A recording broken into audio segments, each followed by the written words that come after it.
Friends Technos 2134 అందరికి స్వాగతం. Date వచ్చేసరికి మార్చి 18, 2026. టైం వచ్చేసరికి 4 PM అవుతుంది. ఇప్పటివరకు నా న్యూస్ అయితే ఇవి. ఫస్ట్ న్యూస్ వచ్చేసరికి OnePlus నుంచి OnePlus 15T launch date confirm అయింది. ఇండియాలో కాదు, చైనాలో మార్చి 24 తారీఖు లాంచ్ చేస్తున్నారు. ఇండియాలో ఏప్రిల్ ఎండ్ కానీ లేకపోతే మేలో కానీ ఈ ఫోన్ ఎక్స్పెక్ట్ చేయొచ్చు. కాకపోతే OnePlus 15Tగా రాదు, OnePlus 15Sగా వస్తుంది. OnePlus 13S సక్సెసర్గా తీసుకొని రావచ్చు. ప్రైస్ ఈసారి 60,000 దగ్గరికి వెళ్ళినా ఆశ్చర్యపోవాల్సిన అవసరం అయితే లేదు. ప్రైజెస్ ఇప్పుడు ప్రతి ఫోన్ది పెరిగిపోతూ ఉన్నాయి. అసలు మనం గెస్ చేయలేకపోతున్నాం ఎంత ప్రైస్లో ఫోన్ వస్తుందని కూడా. అండ్ ఫోన్ స్పెక్స్ విషయానికి వస్తే మాత్రం ఇది కూడా 6.3 inch display size, 6.32 inch 1.5K AMOLED display and 88 Gen 5 ప్రాసెసర్తో వస్తుంది. సేమ్ ప్రాసెసర్ OnePlus 15లో కూడా ఉంటుంది. అండ్ దీనిలో మీకు బ్యాక్ సైడ్ 250 మెగాపిక్సెల్ కెమెరాస్ ఉంటాయి. Main camera telephoto lens, front వచ్చేసరికి 32 మెగాపిక్సెల్ కెమెరా ఉంటుంది. బ్యాటరీ వచ్చేసరికి చిన్న ఫోన్ అయినా కానీ 7500 mAh బ్యాటరీ ఉంటుంది. 100 వాట్ ఫాస్ట్ ఛార్జింగ్ సపోర్ట్తో వస్తుంది. దీనిలో స్పెషల్ ఏంటంటే ఇన్బిల్డ్ మ్యాగ్సేఫ్ అయితే ఉంటుంది. అంటే మన మ్యాగ్నెటిక్ ఛార్జింగ్ ఉంటుంది కదా, యాక్సెసరీస్ తగిలించుకోవచ్చు. ఇవన్నీ ఇంతకుముందు మనం కేస్ పెట్టాలి, కేస్ కరెంట్ ఇచ్చారు, అట్లా కాదు ఇప్పుడు ఇన్బిల్డ్ అయితే వచ్చేస్తుంది. యాపిల్ ఐఫోన్స్ లాగా, పిక్సెల్ ఫోన్స్ లాగా. నెక్స్ట్ మనకి కొరియన్ వెబ్సైట్స్ ఇన్ఫర్మేషన్ ప్రకారం చూసుకుంటే iPhone 19e మనం చేంజెస్ చూస్తామంట. ప్రజెంట్ iPhone 17e వచ్చింది కదా, దాన్ని వీడియో కూడా చేస్తాం మన ఛానల్లో, మీరు చెక్ చేయొచ్చు. సేమ్ iPhone 16e లాగే ఉంది 17e. నెక్స్ట్ అయితే iPhone 18e వస్తుంది నెక్స్ట్ ఇయర్. అది కూడా సేమ్ ఇలానే ఉంటుంది, పెద్దగా ఏం చేంజెస్ అయితే ఉండవు. కాకపోతే కొంచెం డిస్ప్లే LTPO ప్యానల్కి అయితే వెళ్తారు, అంతమించి ఏం చేంజెస్ ఉండవు. సేమ్ అదే మనకి ఓల్డ్ నాచ్ వస్తుంది, సింగిల్ కెమెరా, ఇవే సెటప్ ఉంటాయి, ఏం చేంజెస్ ఉండవు. మేజర్ చేంజెస్ వచ్చేసరికి iPhone 19eలో ఉంటాయి. దానిలో 120Hz రిఫ్రెష్ డిస్ప్లే మనం చూస్తాం అన్నట్లుగా కొరియన్ వెబ్సైట్స్ చెప్తూ ఉన్నాయి. ఎందుకంటే యాపిల్కి సేల్స్ బాగున్నాయి, iPhone 16 సేల్స్ చాలా బాగున్నాయి వాళ్ళకి. అందుకే వాళ్ళు పెద్దగా చేంజెస్ అయితే ఏం చేయలేదు 17eకి. మీరు ఎన్నైనా అనుకోండి, మీరు ఏమైనా అనుకోండి, తిట్టుకోండి, కానీ సేల్స్ అయితే ఉంటాయి. సేల్స్ ఉన్నప్పుడు ఏ బ్రాండ్ ఏమీ చేంజెస్ చేయదు, నడుస్తున్నప్పుడు ఎందుకు దాన్ని గెలుపుకోవడం.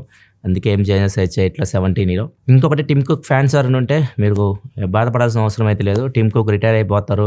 iPhone 18 Pro 18 Pro Max launch ఈవెంట్లో సెప్టెంబర్లో రిటైర్ అయిపోతాడని చెప్పేసి రూమర్స్ వస్తున్నాయి కదా. టిమ్ కుక్ వాటిని ఖండించాడు.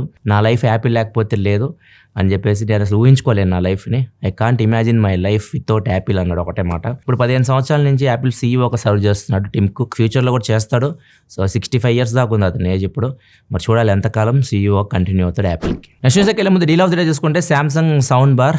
ఇది DTS X సౌండ్తో వస్తుంది, డాల్బీ ఆడియోతో వస్తుంది. 370 what sound bar with subwoofer. ఇది నార్మల్గా 14-15 వేలు ఉంటుంది. ప్రజెంట్ అయితే దీని మీద బ్యాంక్ కార్డ్ అని యూస్ చేయండి, 3,000 రూపాయల డిస్కౌంట్ అయితే వస్తుంది. 11,940 రూపాయలకి డీల్ ప్రైస్లో వస్తుంది Samsung సౌండ్ బార్. మీరు సౌండ్ బార్ కోసం చూస్తుంటే మంచి బ్రాండ్ నుంచి డీల్ చెక్ చేయొచ్చు. డీల్ లింక్ ఇక ప్రొడక్ట్ ట్యాక్స్లో ఉంటుంది, ఇక్కడ నుంచి మీరు చెక్ చేయొచ్చు. And Samsung 65-inch QLED TV కూడా ఒకటి మంచి ఆఫర్లో వస్తుంది. నార్మల్గా 1,02,000 అట్లా అయితే ఉంటుంది. దీని మీద 4,000 రూపాయలు కూపన్ డిస్కౌంట్ వస్తుంది. 5,500 రూపాయలు యాక్సిస్ బ్యాంక్ మీద డిస్కౌంట్ అయితే వస్తుంది. సెల్లింగ్ ప్రైస్ వచ్చేసరికి 93,490 రూపాయలు. ఒకవేళ 65-inch పెద్ద సైజ్లో ఒకవేళ Samsung QLED టీవీ చూస్తుంటే ఈ డీల్ కింద డిస్క్రిప్షన్ ఉంటుంది, అక్కడ నుంచి మీరు చెక్ చేయొచ్చు. iFixit చాలా మందికి వెబ్సైట్ గురించి తెలుసు. మనం ఏదన్నా ప్రొడక్ట్ రిపేర్ చేయాలనుకుంటే వాళ్ళు రిపేర్ గైడ్ కూడా ఇస్తారనమాట. దీనిలో వీళ్ళు రీసెంట్గా MacBook Neo వీళ్ళు చెప్పిన దాని ప్రకారం మ్యాక్బుక్స్ ఇప్పటివరకు వచ్చిన వాటన్నిటిలో ఇదే ఈజీగా రిపేర్ చేయగలిగిన మ్యాక్బుక్ అన్నట్లుగా చెప్పారు. ఎవరైనా కానీ రిపేర్ చేయొచ్చు దీన్ని. కొంతమంది చైనాలో దీని స్టోరేజ్ కూడా చేంజ్ చేస్తున్నారు. MacBook Neo only 256GB 512GB మోడల్స్లో వచ్చింది. కొంతమంది 1TB కూడా స్టోరేజ్ చేంజ్ చేస్తున్నారు చైనాలో. ఇవి మనం ప్రయోగాలు చేయడానికి అయితే లేదు. ఏదైనా ఎప్పుడు తీసామనుకోండి మనకి వారంటీ పోద్ది. జస్ట్ చైనాలో ఇలాంటివన్నీ జరుగుతూనే ఉంటాయి. ఇది స్టూడెంట్స్ కోసం తీసుకొచ్చింది MacBook యాపిల్. స్టూడెంట్స్ కోసం అయితే 60,000, స్టూడెంట్ కాకపోతే మాత్రం 70,000 అమ్ముతున్నారు. దీన్ని మీ దగ్గర స్టూడెంట్ ఐడి కార్డు ఉంటే 10,000 రూపాయలు డిస్కౌంట్ అయితే ఇస్తున్నారు. దీనిలో ప్రాసెసర్ iPhone 16 Pro 16 Pro Maxలో ఉండే ప్రాసెసర్ ఉంటుంది కదా, A18 Pro చిప్, ఆ ప్రాసెసర్ అయితే ఉంటుంది. బ్రౌజింగ్కి చాలా బాగుంటుంది ఇది. మీరు అప్లికేషన్స్ రన్ చేయాలంటే కొద్దిగా కష్టం. నెక్స్ట్ మన Samsung నుంచి Samsung వాళ్ళ బడ్జెట్ మిడ్ రేంజ్ ఫోన్స్లో డిస్ప్లేస్ అన్ని వేరే కంపెనీ నుంచి తీసుకోబోతున్నట్టు రిపోర్ట్ అయితే వస్తుంది. అది కూడా TCL బ్రాండ్ అయిన CSOT అని చెప్పే కంపెనీ నుంచి డిస్ప్లేస్ అయితే వీళ్ళు తీసుకోబోతున్నారు.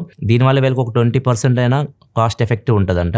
వీళ్ళు తయారు చేసినా కానీ అంతే అవుతుంది, దానికన్నా ఎక్కువే అవుతుంది. వాళ్ళ దగ్గర తీసుకుని ఇంకా తక్కువ పడుతుంది బడ్జెట్ ఫోన్స్లో. వీళ్ళు బడ్జెట్ ఫోన్స్ అయితే mostly F series M series అయితే ఉంటాయి. ఏ సిరీస్లో నాకు తెలిసి రిస్క్ అయితే తీసుకోరు. తీసుకుంటే ఏ సిరీస్లో కూడా వెళ్ళొచ్చు. ఓన్లీ ఫ్లాగ్షిప్ మోడల్స్ ఉన్నాయి కదా, ఏదైతే S సిరీస్ ఉంటాయో వాటిలో మాత్రం అసలు తీసుకోరు రిస్క్. దానిలో మాత్రం Samsung డిస్ప్లేసే ఉంటాయి. మరి చూడాలి ఎప్పటి నుంచి ప్రాసెస్ స్టార్ట్ చేస్తారో. ఇప్పుడు ఎందుకంటే వీళ్ళు డిస్ప్లే ప్రొడక్షన్ తగ్గిస్తుంది DRAM ప్రొడక్షన్ పెంచడానికి. ఎవరైతే డిస్ప్లే సెక్షన్లో పనిచేస్తున్నారో వాళ్ళకి DRAM సెక్షన్ గురించి అవగాహన కల్పించి అక్కడ ర్యామ్ తయారు చేయడంలో వాళ్ళని పంపిస్తారనమాట. సో అక్కడ వాళ్ళని యూజ్ చేస్తారు. ఎందుకంటే ఇప్పుడు డిమాండ్ DRAMస్కి ఎక్కువ ఉంది డిస్ప్లేస్ కంటే. అందుకని చెప్పేసి వీళ్ళు వర్కర్స్ని అటు షిఫ్ట్ చేస్తున్నారు. నెక్స్ట్ న్యూస్కి వెళ్ళే ముందు కామెంట్ ఆఫ్ ది డే చూసుకుంటే సూర్య అడుగుతున్నారు. Planning to buy iPhone 17 Ultra but ఫ్యూచర్లో రీసేల్ వాల్యూ ఉండదని thinking. So please suggest me to take it or not, లేదా S26 Ultra తీసుకోవాలా or else wait for S27 Ultra, kindly advise me. మీరు దేనికోసం wait చేసినా కానీ S26 Ultra S27 Ultra పెద్ద అదే చేంజెస్ అయితే ఏమి చేయరు. రీసేల్ వాల్యూ కావాలనుకుంటే S26 Ultra కంటే iPhone 17 Pro Maxకి వెళ్ళండి, అక్కడ మీకు రీసేల్ వాల్యూ ఇంకా బెటర్ అయితే ఉంటుంది. లేదు ఇవన్నీ నాకు వద్దు, నేను ఫోన్ వాడుకోవాలి, నాకు కెమెరా చాలా బాగుండాలి అంటే మాత్రం Xiaomi 17 Ultraకి వెళ్ళండి. రీసేల్ ఇవన్నీ మైండ్లో తీసేయండి, ఫోన్ మీరు వాడుకోవచ్చు, కెమెరాస్ చాలా బాగుంటాయి, మీరు డిసైడ్ అవ్వాలి. అంటే ఫ్యూచర్ గురించి రీసేల్ గురించి ఆలోచించే పని 17 Pro Maxకి వెళ్ళండి, లేకపోతే S26 Ultraకి వెళ్ళండి. లేదు నాకు మంచి ఎక్స్పీరియన్స్ కావాలి, కెమెరా నాకు హైయెస్ట్ ప్రయారిటీ అనుకుంటే Xiaomi 17 Ultra. నెక్స్ట్ మనకి ఓపెన్ చాట్ జీపీటీ అందరూ యూస్ చేస్తున్నారు ఇప్పుడు. 2015లో చాట్ జీపీటీని అసలు స్టార్ట్ చేసింది, అంటే ఓపెన్ AI స్టార్ట్ చేసిన మెయిన్ థీమ్ ఏంటంటే నాన్ ప్రాఫిటబుల్ ఆర్గనైజేషన్ అనమాట ఇది. దీనిలో ఇలాన్ మస్క్, శామ్ ఆల్ట్మన్ ఇట్లా చాలా మంది ఇన్వెస్టర్స్ అయితే ఉన్నారు. ఇలాన్ మస్క్ కూడా దగ్గర 50-60% ఇన్వెస్ట్ చేశాడు, ఆల్మోస్ట్ $50 million ఇన్వెస్ట్ చేశాడు. ఆ డబ్బులు వెనక్కి రావు, నాన్ ప్రాఫిటబుల్ అంటే ఆమె ప్రాఫిట్ రావు. ఎందుకు వీళ్ళు ఈ ప్రాజెక్ట్ తీసుకున్నారంటే 2015లో అప్పుడు గూగుల్ డీప్ మైండ్ అని చెప్పేసి ఏమీ వర్క్ చేస్తూ ఉంది. సో గూగుల్ కంటే ముందు మనం దీన్ని తీసుకురావాలి, ఏఐని అందరికీ ఫ్రీగా ఇవ్వాలి, అందరూ ఏఐని ఫ్రీగా యూజ్ చేసుకునే విధంగా మనం చేయాలని చెప్పేసి వీళ్ళందరూ కలిసి ప్రాజెక్ట్ స్టార్ట్ చేశారు. కాకపోతే 2018లో ఇలాన్ మస్క్ అడిగాడు అనమాట, ఇప్పుడు ఓపెన్ AI మనం ఏఐ మీద వర్క్ చేస్తున్నాం కదా, దాన్ని ఇప్పుడు టెస్లాలో నేను యూజ్ చేసుకుంటాను అని చెప్పేసి అడిగాడు. తను కూడా పార్ట్నరే కాబట్టి ఎవరు దానిలో ఒప్పుకోలేదు. ఒప్పుకోపోయేసరికి అతను బయటకు వచ్చేసాడు, డబ్బులు కూడా తిరిగి రావు, ఎందుకంటే అది నాన్ ప్రాఫిటబుల్ ఆర్గనైజేషన్ కాబట్టి డబ్బులు తిరిగి ఇవ్వరు, ఆయన ఇన్వెస్ట్ చేసిన డబ్బులు. కాకపోతే ఇప్పుడు అక్కడ కట్ చేస్తే 2026కి వచ్చేసరికి ఓపెన్ AI చాట్ జీపీటీ చాలా పాపులర్ అయిపోయింది. దీనిలో వీళ్ళు పెయిడ్ తీసుకొని వచ్చారు. మీరు చాట్ జీపీటీలోకి వెళ్ళారనుకోండి, ప్రో అని చెప్పేసి, గో అని చెప్పేసి, ప్లస్ అని చెప్పేసి ఇలా సబ్స్క్రిప్షన్స్ అయితే ఉంటాయి. ఇలా వీళ్ళు చాలా డబ్బులు వసూలు చేస్తున్నారు పబ్లిక్ దగ్గర నుంచి.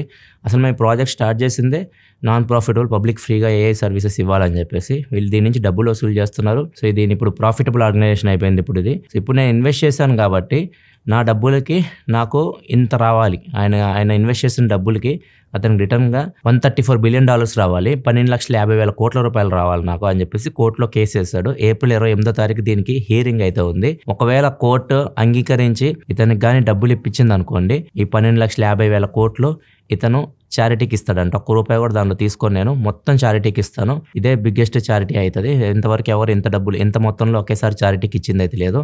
అది రికార్డ్ క్రియేట్ అవుతుంది, చూద్దాం మరి తీర్పు ఎలా వస్తుందో అని చెప్పేసి ఇలాన్ మస్క్ చెప్తున్నాడు. నెక్స్ట్ మనకి ముంబైలో అమ్మాయిల విషయ స్కామ్స్ చాలా చేస్తుంటారు. ముఖ్యంగా టిండర్ యాప్లో ఎవరో ఒకరు మనం డేటింగ్ కానీ పిలుస్తారు, అమ్మాయి మనం జల్లు గార్చుకుని వెళ్తాం. అక్కడికి వెళ్ళిన తర్వాత వాళ్ళు ఒక రెస్టారెంట్కి తీసుకొని వెళ్తారు, తీసుకెళ్లి బిల్లు ఒక 15,000 మినిమం 15,000 అయితే చేస్తారు. చేసేసి అక్కడి నుంచి ఇంకా పరారు, వాళ్ళు బిల్లు మనమే కట్టుకోవాలి. ఇదంతా ఎవరు చేస్తారంటే రెస్టారెంట్ ఓనర్ కొంతమంది అమ్మాయిలు పెట్టుకొని ఈ అమ్మాయిని ట్విండర్లో ఎవరో ఒక రిజిస్టర్ చేసుకొని ఉంటారు కదా, వాళ్ళని తగులుకోమని చెప్తారు. తగులుకొని వాళ్ళు మెసేజ్ పెట్టుకొని అదే రెస్టారెంట్ తీసుకొని వస్తారు. ఇలా స్కామ్ జరుగుతూ ఉంటుంది, చాలాసార్లు చెప్పాను మీకు.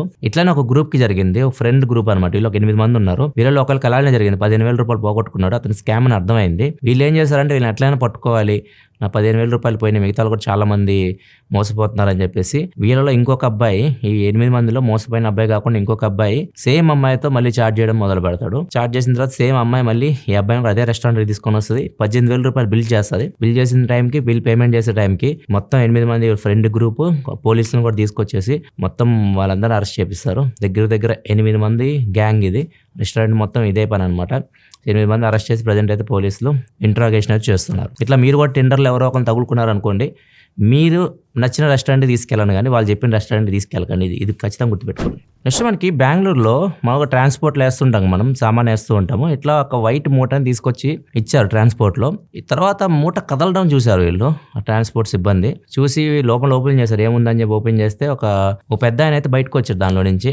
వీళ్ళు చూసి షాక్ అయిపోయారు. తర్వాత తెలిసింది ఏంటంటే వీళ్ళు రీల్ కోసం చేశారంట. వీళ్ళ అబ్బాయి వాళ్ళు రీల్ కోసం వాళ్ళ నాన్న అసలు వీళ్ళు తీసుకెళ్తారా ట్రాన్స్పోర్ట్లో, మనిషిని వీళ్ళు ట్రాన్స్పోర్ట్ చేస్తారా సామాన్లు కాకుండా అని చెప్పేసి ప్రయోగం చేద్దాం, రీల్ చేద్దాం అని చెప్పేసి వాళ్ళ నాన్న కూడా ఒప్పుకున్నాడని చెప్పేసి వీళ్ళు మూట కట్టేసి ట్రాన్స్పోర్ట్ చేయడానికి తీసుకొని వచ్చారు. ఇట్లా ఉంది ప్రపంచం. శుభలగ్నం సినిమా ఎంతమంది చూసారు మీలో? చాలా మందికి ఒకప్పుడు ఫేవరెట్ మూవీ ఇది, ముఖ్యంగా అమ్మాయిలకి. ఈ మూవీలో భార్య భర్తను అమ్మేసిద్ది, రిచ్ అవ్వాలని చెప్పేసి, రిచ్గా బతకాలని చెప్పేసి ₹1 కోటి అమ్మేస్తుంది. సేమ్ కాన్సెప్ట్ ఇప్పుడు థాయిలాండ్ జరిగింది. థాయిలాండ్లో ఒక జంట 2022-23 ఆ సంవత్సరాలు పెళ్లి చేసుకున్నారు. ఆ మధ్యలో వీళ్ళకి ఒక బాబు కూడా పుట్టాడు. 2025-2026 ఈ టైంలో అంటే లాస్ట్ ఇయర్ నుంచి ఇతను ఇంటికి రావడం తక్కువ అవుతుంది, అంటే హస్బెండ్ అనేది ఇంటికి తక్కువ వస్తున్నాడు. సో వీళ్ళకి డౌట్ వచ్చింది, వీడేదో అఫైర్ పెట్టుకున్నాడు అని చెప్పేసి చూస్తే ఎవరో అమ్మాయి అయితే అఫైర్లో అయితే ఉన్నాడు. తర్వాత వార్నింగ్ ఇప్పించి తీసుకొచ్చారు, ఇంటికి తీసుకొచ్చారు. మనోడు కూడా ఇంకా నేను ఇక్కడే ఉంటా అని చెప్పాడు. కానీ కొన్ని రోజుల తర్వాత నేను ఉండలేకపోతున్నాను, నాకు అమ్మాయి అంటే ఇష్టం, నేను అక్కడికే వెళ్ళిపోతాను, నేను నీతో ఉండలేదు అని చెప్పేసి భార్యకి చెప్పాడు. భార్య ఏం చేసిందంటే వీళ్ళ దగ్గర డబ్బులు లేవు, భార్య దగ్గర డబ్బులు లేవు, మనోడు కూడా ఏం సంపాదించాడు. కాకపోతే మనోడు ఎఫ్ఐఆర్ పెట్టుకున్నాడు కదా, వాళ్ళు రిచ్, అమ్మాయి రిచ్, అమ్మాయి దగ్గర డబ్బులు అయితే ఉన్నాయి. ఇప్పుడు భార్యకి ఆలోచన ఏమొచ్చింది, వీడు ఎలాగో ఇక్కడ ఉన్నాను అంటున్నాడు కాబట్టి తీసుకెళ్ళి అమ్మాయికి ఇచ్చేద్దాం అని చెప్పేసి అమ్మాయికి ఇచ్చేసి నాకు ఎవ్రీ మంత్ డబ్బులు కావాలి, ఎవ్రీ మంత్ మీ దగ్గర నుంచి నాకు 85,000 రూపాయలు కావాలని చెప్పేసి మాట్లాడుకొని వదిలేసింది అక్కడ. సో ఇప్పుడు ఈ అమ్మాయికి 85,000 ఎవ్రీ మంత్ వీళ్ళే చెల్లిస్తారు. మనోడు మాత్రం అమ్మాయితో ఉండి హ్యాపీగా ఉన్నాడు. సో ఎంత మంచి కథ ఇది. ఫ్రెండ్స్ ఇప్పటివరకు న్యూస్ అయితే. రేపు ఉగాది, అందరికీ అడ్వాన్స్ హ్యాపీ ఉగాది. ఎందుకంటే రేపు టెక్ న్యూస్ అయితే ఉండదు, ఉగాది కాబట్టి క్లోజ్ ఉంటుంది ఆఫీసు. మళ్ళీ మనం ఎల్లుండి టెక్ న్యూస్లో అయితే కలుద్దాం. అప్పటివరకు సెలవు, బాయ్.